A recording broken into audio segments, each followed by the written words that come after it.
Good afternoon, Erlinda. Good afternoon, ma'am. Can you please introduce yourself?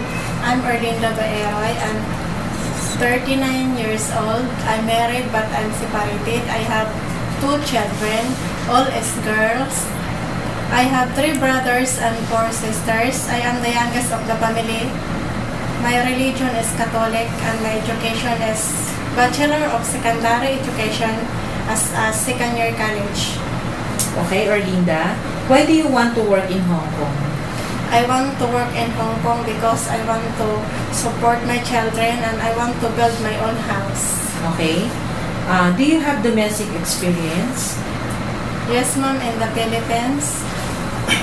My employer is Aileen Salvosa and I take care of a newly born baby. My duties and responsibilities are cleaning the house,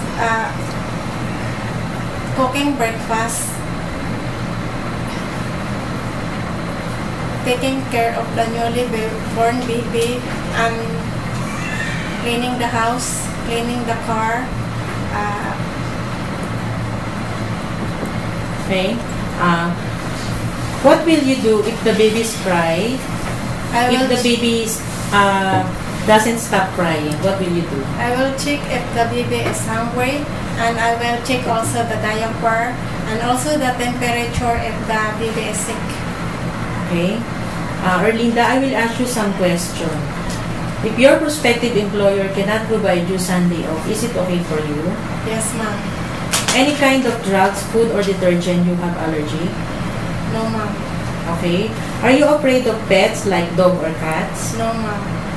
Okay. Are you prepared to follow your employer's rules and regulations? Yes, ma'am. Okay. Are you willing to wake up early in the morning and sleep late at night? Yes, ma'am. Okay. Do you accept no off days but to be paid instead by the employer? Yes, ma'am. What are the qualities of being good domestic helper? The qualities of being domestic helper are hardworking, honest, patient, loyal, trustworthy, and understanding. Okay. Do you have any message to your prospective employer?